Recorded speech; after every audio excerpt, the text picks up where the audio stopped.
Good afternoon, good evening, good morning, whenever you're watching this podcast. I'm your host, Craig Burwell. Tonight, guest is Dale Prinkey. What's up, buddy? Not much going on, Craig. Not much, Bubba. Tonight, first things first, let me get to the business. We got to thank Fisherman Central, Seven Rivers Marine. Without those guys, we wouldn't be doing this stuff. I mean, Fisherman Central, me and you share Seven Rivers Marine. I run the Falcon.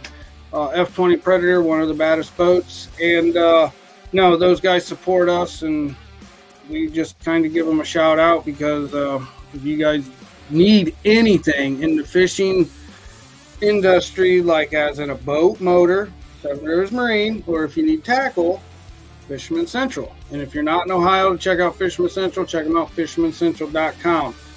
So, Dale, what is up? Big news. ABC. Not fishing, the National Professional Fishing League.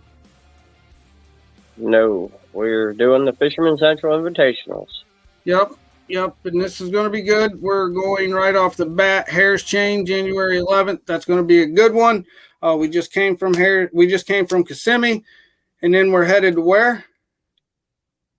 Dale Hollow, Cumberland. Next one is Pickwick, and then Champlain. So that's right, guys. You can follow us at the Fisherman Central Invitational. It's hosted by American Bass Club. And there's going to have a lot of coverage. They're going to do some live. They're going to do a little bit of a weigh-in. You know, there's a lot of things happening. Come down. You can check out the weigh-ins. There's going to be a lot of cool things, and I'm excited about the season. But today's show, a little bit different. We always do a podcast, kind of get your background. We've done that. A lot of guys know you. You've been fishing now for a couple years.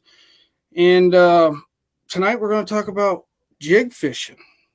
Jigs. Dale's had a lot of success with jigs, and we're Ohio boys, but actually we kind of fish jigs differently. So a jig is a bait you can fish in all different water columns. You can fish it, all the way from the very top, shallow vegetation, all the way to the very bottom in 20, 25, 30 feet.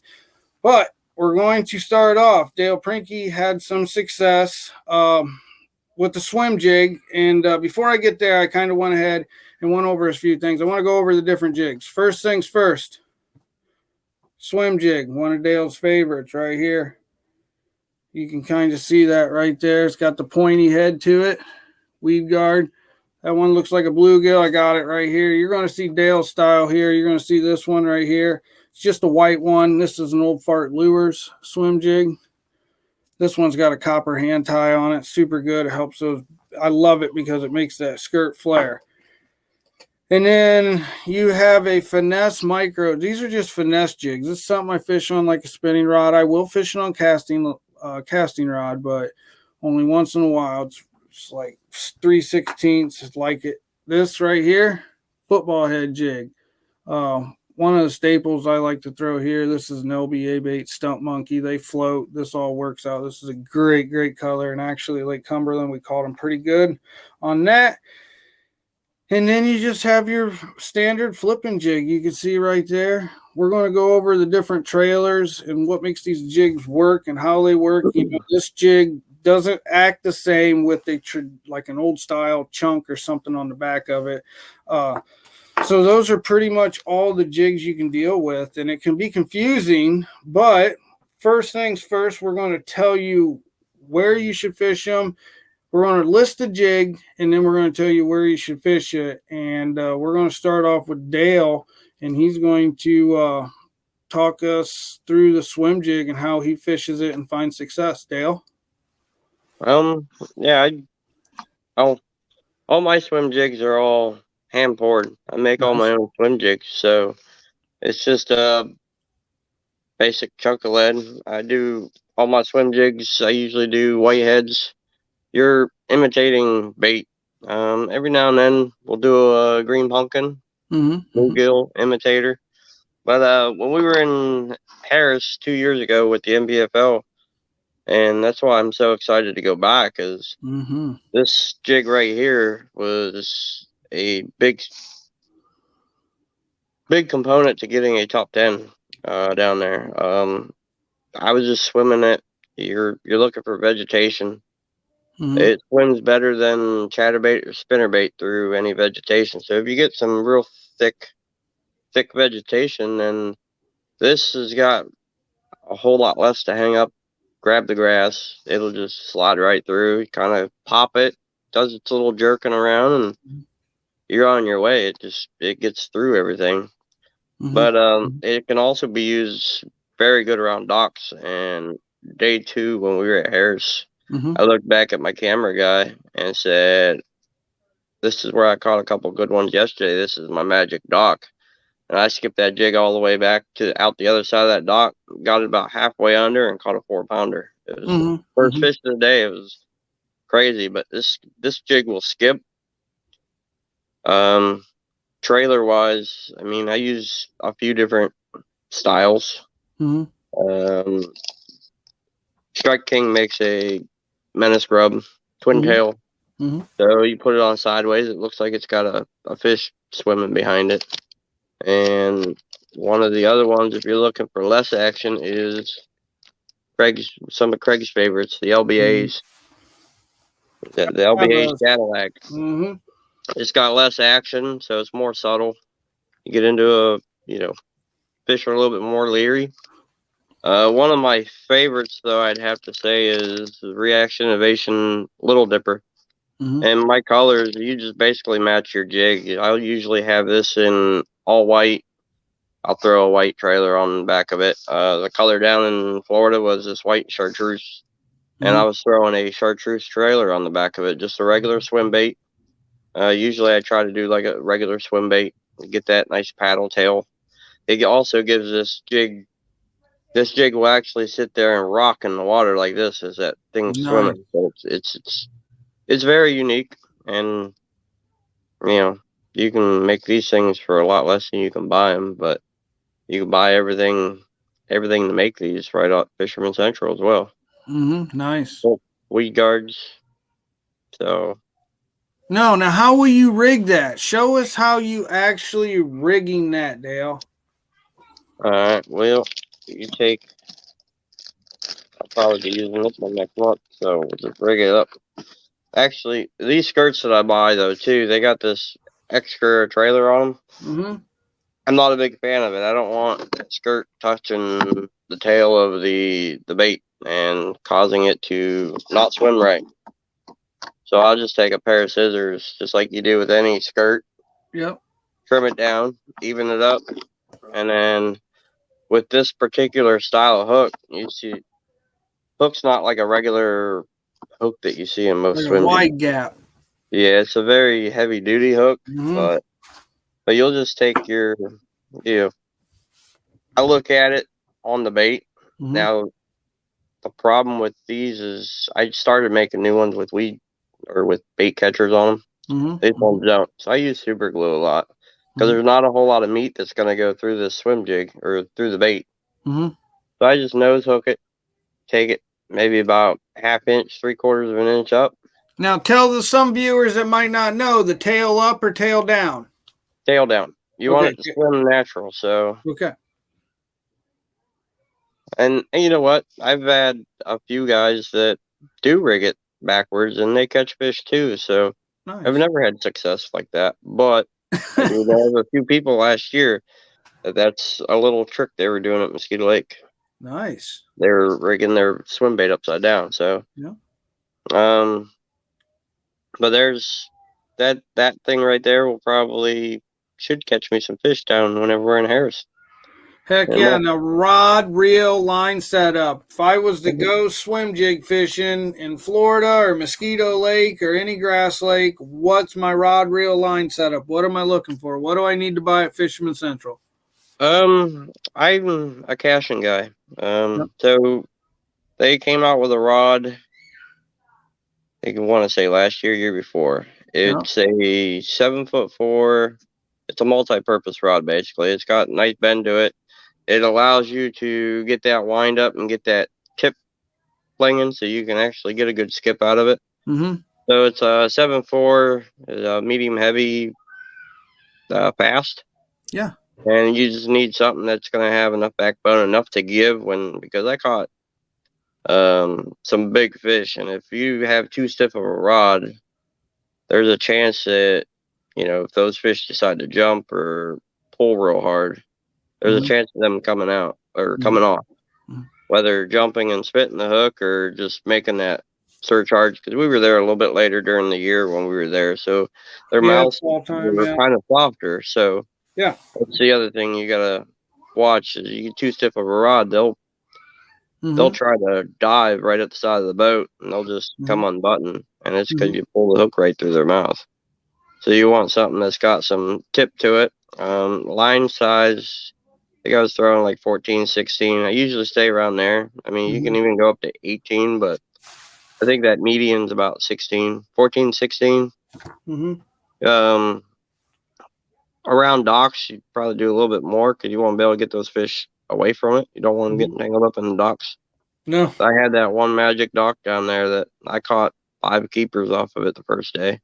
Yeah. Went back second day, caught 2, and I never lost a fish underneath that dock. So I had enough, no issues with my line. Retie often. Yeah. And then reel, it depends on how you like to work your reels. Like me, I'm gonna be working something a little bit slower, like a swim jig. I'm more of like a 6'2", 6'4" kind of guy. Yep. This way I don't have to go super slow reeling, but I can get a nice cadence out of it. You start getting into like a 7-1-1 or something like that, then you really it feels like you're not turning the reel at all. And you miss some fish too. I mean, I've had it both ways. I mean, that's just part of it. I think that slower gear ratio at 6-4-1 swim jig fishing, unless you're in some of the super heavy cover, like some of them flat pads or something like that. But other than that, 6-4-1 is definitely the way to go.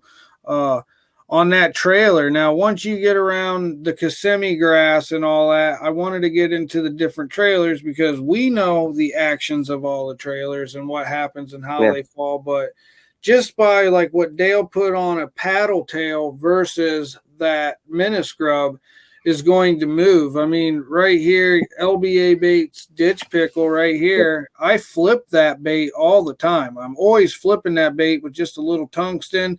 I put it on a football head jig, but right here I got it on a swim jig. You can see an old fart lure swim jig, and you can see I got it rigged sideways. This thing's got a lot of action. This is a little bluegill imitator, but this thing is awesome. It's a fish catcher. But let's move on to another jig. That's the swim jig. It's awesome. I've used it all the way from Ohio all the way down to Florida. I mean, even in Texas, we were using them at Wright Patman. It caught fish there. It was a staple. But a bait, something that we use a lot up here, being flippers and stuff, is just a standard flipping jig. And then what I have here, this is kind of a smaller flipping jig, but this is one of the flipping jigs I use. Just an all around. This is not a heavy punch jig. This is just a standard flipping jig, and it is a D&L tackle right here. You can see this one's just a regular half ounce. I usually half ounce. Sometimes when we're on the Ohio River, I will throw like a 3/16 or something. You know how that is, but that's just the river. But this little bait right here, this little dude gets a ton of bites. I fish Indian Lake, Delaware, everywhere in Ohio, a lot of little inland lakes in Ohio, Michigan, all over. And this little dude gets bit right here. You can see the trailer I got on there is a rage crawl. Traditionally, I'll throw like an LBA baits hammer crawl, but I needed a lot of kick, but I needed it to kind of stay up. And that's what I want to talk to you about. If I flip this jig with this trailer in there, this bait, even if it's a half ounce, it really is not going to fall that fast because of the resistance of these claws. And you can see the appendages on them. Now, if you take a different trailer, say like, let's go old school, because I like to do old school. Now, the only time I use these trailers usually is when the water's like 55 degrees or 50 degrees, 40, 50, 55. I would say once I start getting into the 60s, I start getting into like these Zoom Chunk Juniors or the Hammer Crawl, because that's about the same happy action. I'll show you one of those. But that's what I'm talking about, the old trailer, the old Zoom trailer. the old Zoom chunk. That one right there, I would say water's colder than 55. I'm using this. Say 60, I'm using 55. I'm using this most time. It's so hard to tell. It just depends on what the bite is, but it's just a fine line right there. And then this one right here, I'm going to use this when that water starts warming up. It's got a lot of action. It moves a lot of water. It helps you locate fish. And this jig's super cool too. I've actually used this for like a little search jig. It's a half-ounce DNH or half-ounce DNL jig, and I kind of skip it, flip it, 17-pound fluorocarbon, and just kind of work it kind of fast, and then I'll flip a piece of cover, and it's just a really good, nice little search bait. Dale, I know you flip a lot. What jig do you flip a lot on, buddy? I have 2 jigs. I got one if I'm looking for something a little smaller, a little bit more subtle. Mm-hmm. We'll go with this, the Kitech. It's a tungsten jig. Yep, nice. But it's considered just a casting jig, but it's very small profile. I mean, got a little bit smaller of a hook, but it seems like that smaller profile in tougher conditions will get you more bites. Yes. More so than 100%. None. Yes. So if we're not throwing that one, I do the same thing. Whoop, wrong jig.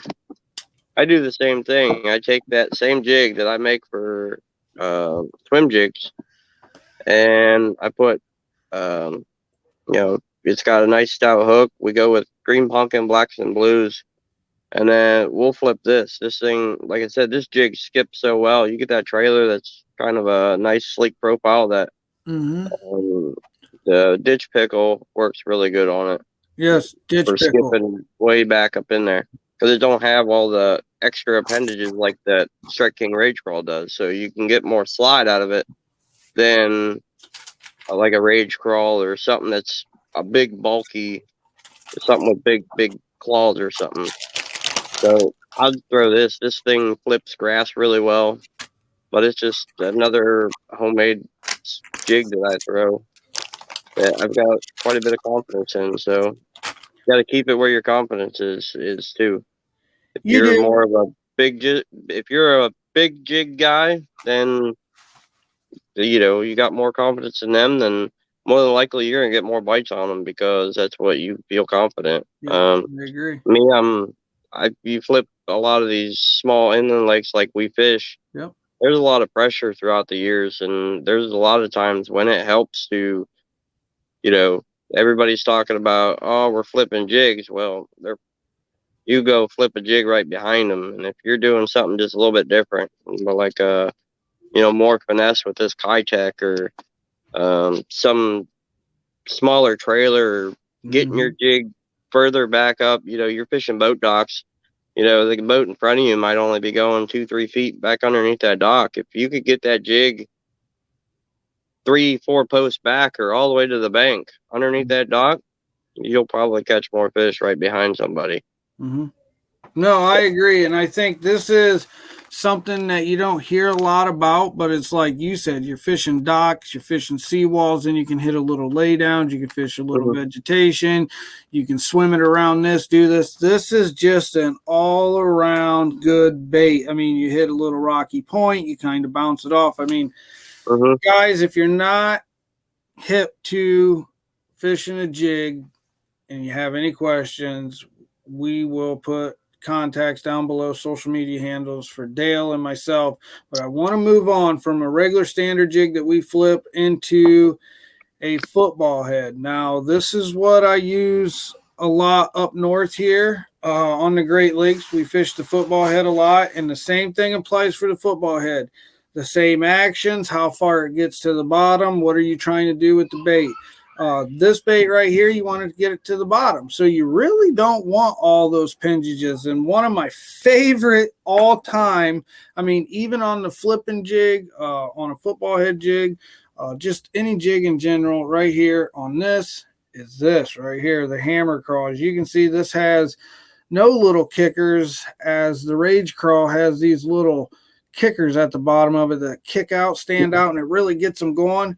And this doesn't. And this is why this is one of my favorite trailers, because it's kind of that happy medium. It's not like a beaver style trailer where it doesn't have much room, or like a chunk style where it doesn't have much wiggle. And then this one has, just that right wiggle. So it's the LBA baits, hammer crawl, GP parties, my color, and sapphire blue. I love them. He's been making them for a while. Go through hundreds and hundreds of them, guys. They catch fish. Ditch pickle is the next on the list that you need to get hip to. This bait catches them as a Texas rig. This is a Texas rig as well, not just a jig trailer. So both these baits, very versatile. Both of them have a place. But if I take this same bait right here, and I was talking about the jig trailers, this is a 3/8 ounce football head jig. And you can see it's got a stump monkey on it, and these have little air pockets in them. And what happens is those little air pockets float up. So as this falls to the bottom, it hits the bottom, and it doesn't have much resistance. So like I can get away and I'll fish this on a 1/4 ounce. I'll fish this on a Ned head, but it's just the right size, especially on like in Cumberland, Dale Hollow, those smallmouth, the little stump monkeys, places we're going. This is another LBA bait, great bait. I'm telling you, these guys kill it every time. They make awesome baits. But as you can see, we just thread it right up on there. Now, if I was fishing this on the football head jig, it'll get down there pretty fast as well. But if I threw this right here, this kind of bait on that football head jig as a trailer, it's going to take a long time. So, there is a purpose where I might use a trailer like this, and that would be if I'm seeing some fish higher up in the water column. So as I'm saying, if I'm making casts and I notice on the way down as the bait's falling, I'm getting bites, I'm catching fish here and there, it might pay to change a trailer to make it fall a little slower, because some of those bigger fish can be caught, suspended, and they don't really see that sometimes. So, pay attention to your bait. This bait is designed to be fished on the bottom. And as you can see, it's called the football head jig. It looks like a football head. And as it comes through the rocks, it rolls over the top. It doesn't get stuck inside the crevices as you would see like a swim jig or like the standard flipping jig right here. It's just totally different.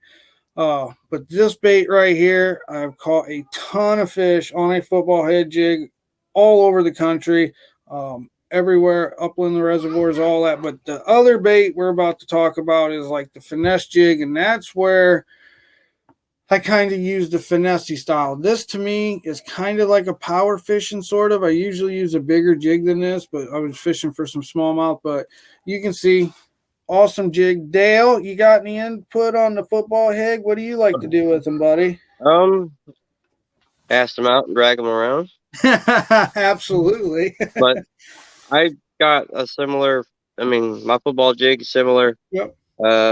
I do pour my own football head jig as well. So I tend to, but with my jigs, what I like doing is you get into those situations like you were talking about. You're more of a launching this bait out, dragging it across rock. When we were in Winnebago last year before, this was a good source. This was my weapon of choice up there, because I was out there targeting those smallmouth, and all they were doing is finding those little boulders. So you just look at your 360, look at your active target, and say, "Oh, there they are." Launch it out there, and you just start dragging it back. Yeah, you wanted to get to the bottom as fast as it could get. Fast as it could get, and with I was using that same rod that I throw that swim jig on, that 7.4. So it's got a lot of backbone, but it's got more tip. So with my football jig, what I like in the ones I make is I use a lighter wire hook. So I don't want that big, flipping stick throwing a football head, because I'm going to end up straightening these hooks out. I like something that's got some give, because I don't want to have to pound those fish. If I'm at the end of my cast and say, cast it 30, 40 feet, now you got to take up all that line, plus get that big heavy gauge hook that a lot of your football head jigs come with, and your landing ratio goes down a little bit. So with this lighter wire hook that I throw, it doesn't take as much to get that hook all the way through that fish's mouth, especially if you're dealing with smallmouth and they got tougher mouths. Mm-hmm. It just pops right through and you don't lose as many fish. So it's something else to keep an eye out on your football head jigs. Depends on what you're looking to do with them. A lot of people use a 7.3, medium heavy, worm jig rod, which that works, but you're still gonna have that chance of that big gauge wire not penetrating all the way through a fish's mouth every now and then. Depends on how you hooked at it. So that's something else to think about. Yeah, definitely line size and hook gauge. That is huge. And that is huge on the other jig that we're about to talk about. But having that hook size on like 14-pound fluorocarbon clean water. I mean, if you have a big heavy gauge hook, like a flipping hook on that, that is not going to work too well with 12, 14-pound test fluorocarbon on a long cast over rock. You're going to snag up all the time. You're not going to penetrate the fish's mouth to catch them. Everything has to be right with every jig. The rod, the line, the bait, the hook. A football jig shouldn't have it too heavy of a hook. That's a super good point. That's awesome. So let's move on. Last and final jig, one of my favorites. And this is something a jig that I've used a lot. And it's just an all-around jig, but it's kind of a finesse jig. And these are actually made by Kyle Weisenberger. He makes these jigs. He's an ABC pro. He's also a MLF or Tackle Warehouse pro as well. But he makes these little these little ball-headed jigs right here. Real small, like 3/16, small little jig. Got a little Zoom chunk trailers, Super Chunk Junior. Awesome little trailer. But this one right here, man, this is just a flat-out fish catcher from I would say the upland reservoirs and even like a lot of little inland reservoirs. And if you're a farm pond fisherman and there's just rocky banks, this little jig's going to get it done. If you fish stone quarries, this little jig's going to get it done. And the same thing goes for all the trailers here. All these trailers work, but they have a certain place and a certain time. Pretty much 100% of the time on this jig, I'm throwing that trailer right there. There is no question in my mind. It's been an old standby for a while. It just straight up catches them. I do fish this on spinning rod, and it is 20-pound test braid to a 10-pound test fluorocarbon leader, and you can see that this hook is actually a pretty small gauge hook compared to this hook right here. You can see the difference right here. This is you can see the difference, definitely. So pay attention to that. Line size, hook gauge. Every jig also on the eyes are different. You can see this eye right here on the flipping jig is inside the head, to where as this football jig is on the outside of the jig.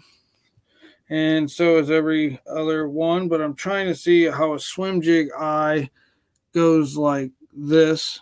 You can see how it lays like this, a swim jig eye. And then this one sets to the side. I had an old jig that I've actually won a BFL on. And you can see this is an old hair jig. I mean, that's the old Zoom chunk. This is the jig I won the BFL on. It is old as crap. But just putting a little deer hair on them little ball-headed jigs and flipping around, you catch a ton of fish. Dude, jig fishing, there's so much to jig fishing, Dale, wouldn't you say? I mean, you really got to play with all the baits. And like everything we listed, I mean, besides the LBA baits, you can get LBA baits at LBA baits, BJ Baxter, you can find him on Facebook. But everything else, all these jigs, all the swim jigs, besides the one you make, if you want some, maybe you can we'll put Dale's email down there and you can contact Dale to make you some. I think they're like $15 a piece though, right? Signature fees. They got to be entry fees. Entry fees. Yeah, that's right.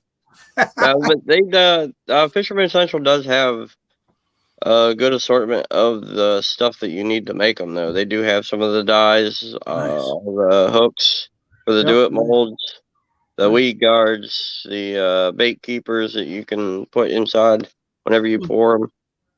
I'm not 100% sure exactly what all they got. I know I get some of my supplies from there, so No, Fisherman Central, I didn't actually know. I've been there working with these guys 3 years. I did not know they sold the Do It molds to do it. So Dale taught me that. But all the swim jigs, if you go into a Fisherman Central and you have any questions on any of these baits, someone will put you in the right aisle and will show you what you need. Their staff is very knowledgeable. But like I said, if you can't get into Fisherman Central, you can check them out online, fishermancentral.com. Dale, anything else, buddy? I appreciate it. Follow Dale Prinkey, Instagram, Facebook, and the ABC Fisherman Central Invitational. Anywhere else? Give them your handles. That's about it. Facebook, Instagram. What is it? Dale Prinkey where? Dale Prinkey at Facebook? Yeah, just my name and Facebook. I don't have a fishing page yet. Okay, cool. If we get it, we'll spread the word about it. Okay. Dude, I appreciate it, brother. I do. Appreciate taking the time, sharing some secrets. Folks, listen to this. This man just shared the secrets on the Harris chain where we're about to go compete. And I think I'm going to have to steal me a few swim jigs, maybe when he's sleeping. You just said $15 a piece. You got to pay entry Oh, fee. I set the price. I just hurt myself. Brother, I love you. Guys, people you don't know, behind the scenes, Bill and Scott, we appreciate everything behind the scenes, brother. Until next time, guys, like, subscribe, support Fisherman Central, Seven Rivers Marine. Follow us, ABC, Fisherman Central Invitational. Till next time, guys, good fishing. Dale, we're out, buddy. Later, brother. See ya. Have a good night, guys. Yep. Later.